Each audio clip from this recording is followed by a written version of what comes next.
Hello everyone! This morning Creative Assembly released a new blog post detailing Kairos Fateweaver's faction mechanics. The blog also has some really interesting information about some smaller mechanic updates for the overall game, and the standard of quality they are trying to achieve with Warhammer 3 base legendary lords. But before we jump in and take a look at what Kairos' specific mechanics and bonuses will be, we will skip ahead and look at the rework of reinforcements and the lightning strike ability because some of his campaign mechanics revolve around these updated systems. So reading on it says, there is now a timer for reinforcements, determined by various factors, making it easier to take on two armies with one smaller one as they are naturally split. It also means that a tiny army backed by a bigger one is a much less dangerous prospect, as you can win the battle before the reinforcements arrive. The lightning strike ability has also been modified to a 3-point skill, and now massively increases enemy reinforcement time for the first two ranks, enabling lightning strike battles at the third.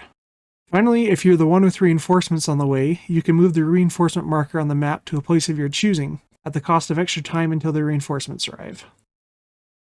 So reinforcements having delay before they enter the battlefield is a change I had really hoped to see and hoped they would implement before this blog got released.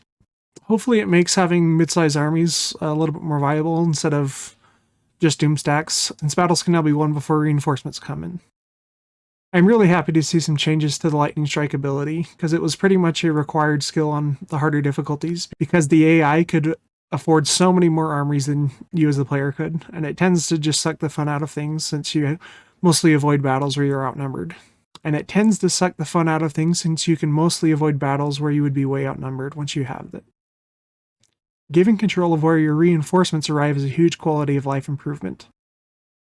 The basically random nature of how they currently work made bringing multiple armies into battle not really worth the risk outside of siege battles.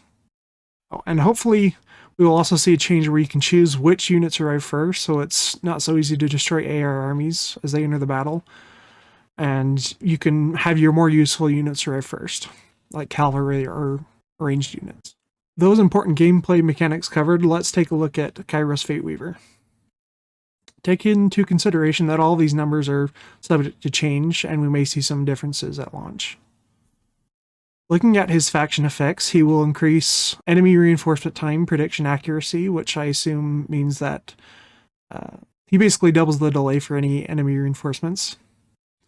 His own reinforcement time will be cut in half, making bringing multiple armies a huge benefit as you can crush the primary enemy force and win before any more enemy troops arrive. He also gets a plus 15% success chance for agent actions faction-wide. This will probably be really good for him since overall Tzeentch mechanics rely on getting grimoires, but I personally find most heroes are far more useful in battle than outside of armies on the campaign map. Going over his Lord effects, he reduces enemy action success and has a really strong ambush defense chance. We already knew that Kairos would have access to the base 8 Lores of Magic in some form along with the Lore of Tzeentch, but now we've got the specifics of how that will work.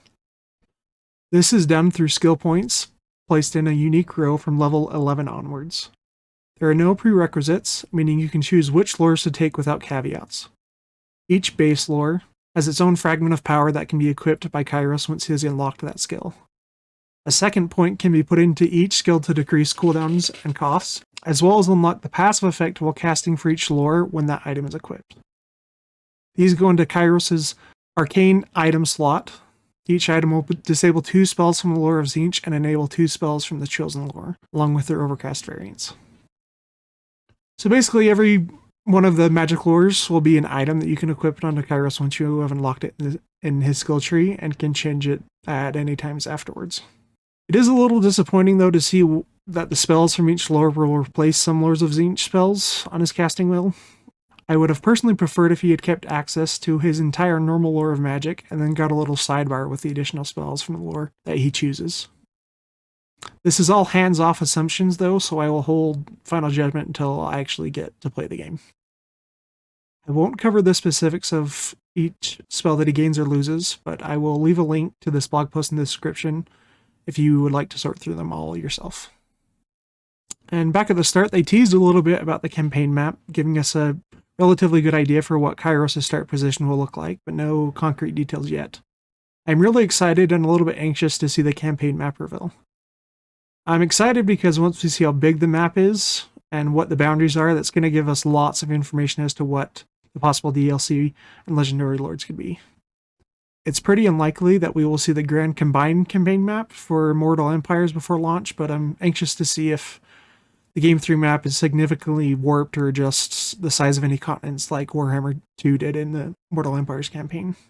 It really sucked going to like Lustria or Nagaroth or the Southlands in Mortal Empires, because basically half of each of those continents was cut off, and it just made all the Legendary Lords campaigns starting in those continents kind of boring or super overcrowded.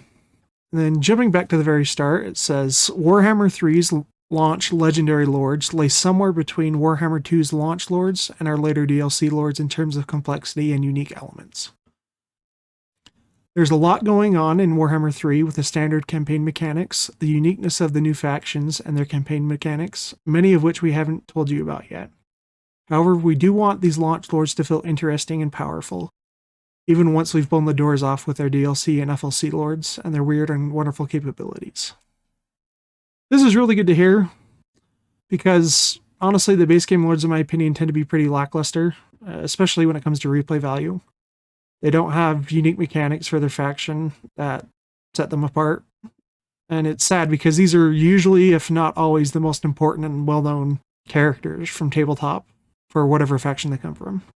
For example, Tyranny and Teclis are some of my favorite characters, but their campaigns tend to be the exact same every single time because they have no mechanics outside of the High Elf race mechanics.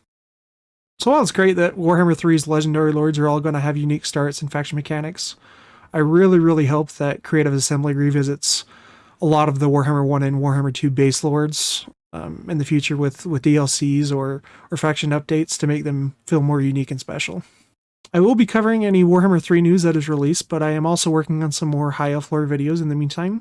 Thank you very much for watching.